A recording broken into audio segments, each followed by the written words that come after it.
Hello mga kamami!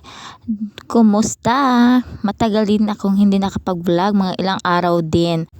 Dumaan kami dito sa Angel's Burger mga kamami kasi yung mga junakis ko ay nagugutom. Papunta kami sa Bukid. At ito nga, nakarating na kami at hindi ako napag-video nung patungo pa kami sa probinsya mga kamami kasi ang hirap, ang dami kong dala. Tapos naka-motorcycle lang kami mga kamami. 1 AM na kami nakarating dito sa probinsya mga kamami kasi mga 11 PM kami nagsimulang naglakbay patungo sa destination at charot. Pagdating namin mga kamami, yung kapatid ng asawa ko ay nagsasayawan na sila.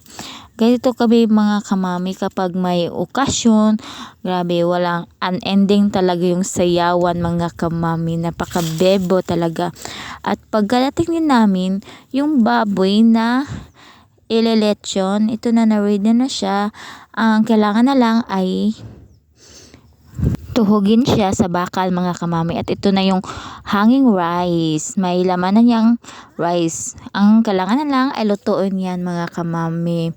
At habang yung asawa ko at yung tiyuhin niya ay abala sa paggawa ng lechon mga kamami. Sila na lang mismo ang gumawa nito. Pero yung sabi sila na lang pero need pa nila ng katulong mga kamami kasi hirap kasing ipasok yung tubo kasi nga di nga expert.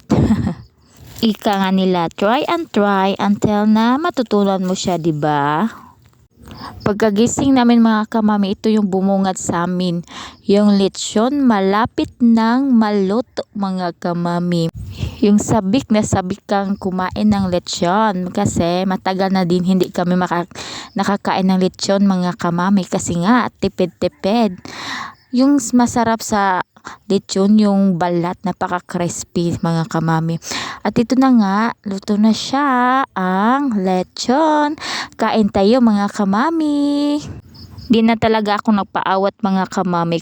Kinain ko na talaga yung balat kasi favorite part ko talaga yung balat, napaka-crispy kainin mga kamami.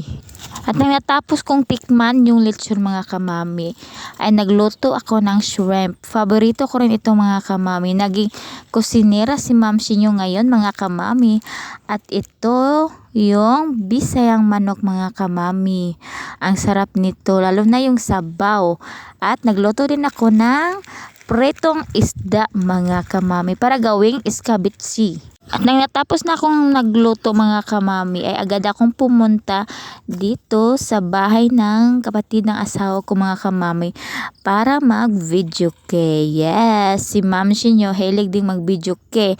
At nang matapos naman ako doon ay lumipat na naman ako dito sa bahay ng mother ko mga kamami. Grabe ko no, para lang nagtortor. Di pa ako napawat mga kamami, pumunta din ako dito sa isa pang kapatid ng asawa ko mga kamami para kumain din ng lechon. O diba, lahat ng lechon kinain ko na.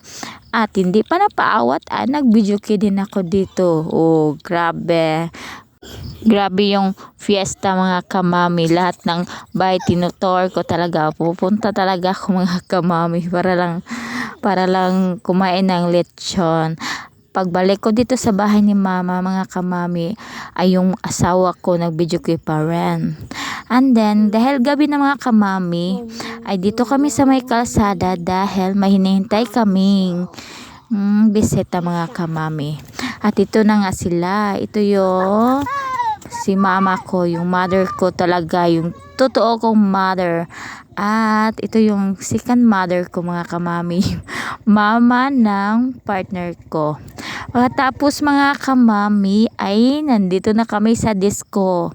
Hindi talaga mawawala yung disco mga kamami, yung sayawan. Hanggang dito lang mga kamami. Salamat for watching my video. Thank you and God bless.